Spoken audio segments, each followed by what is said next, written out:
Hi guys, my name is Lucas Jones. My topic was tourism and disaster. Here is a picture of myself as requested. A good idea to start with what is tourism. Tourism, as defined by the UN WTO, is social, cultural, and economic phenomenon that entails the movement of people to countries or places outside of their usual environment. On the next three slides, I provided some pictures of places that we would probably travel to ourselves, just based on not wanting to be in the classroom.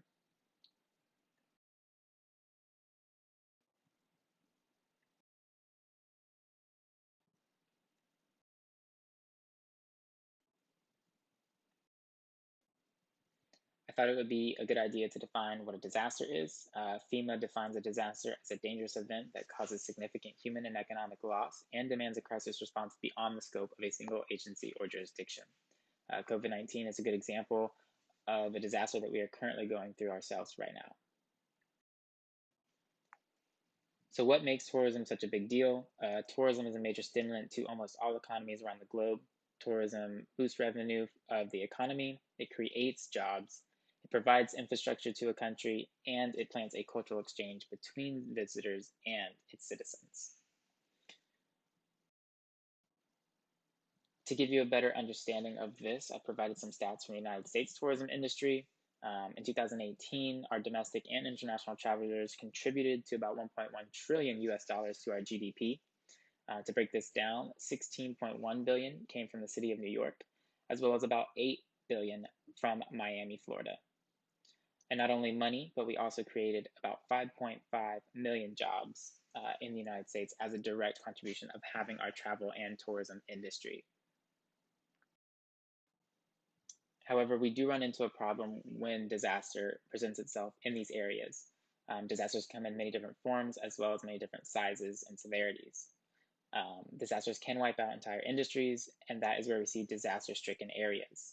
And these disaster-stricken areas, these places can no longer function as tourist destinations because they don't have the facilities or functions to do so. However, there is also another form or avenue for tourism in disaster, and that is disaster tourism. People want to come to these places that have been struck or ravaged by disaster and help out, or just want to see it for themselves. Chernobyl is a good example of a disaster tourism destination. Many people want to come here now and see what it's like, and they've heard about it in history, but they want to see themselves. This image is from Hurricane Irma in Key West, and this is more of a disaster-stricken example.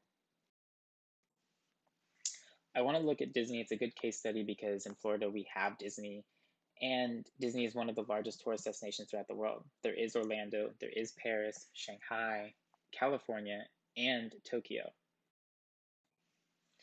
Disney itself provides about 2.5% of Florida's GDP. That's roughly about $18.2 billion into the Florida economy.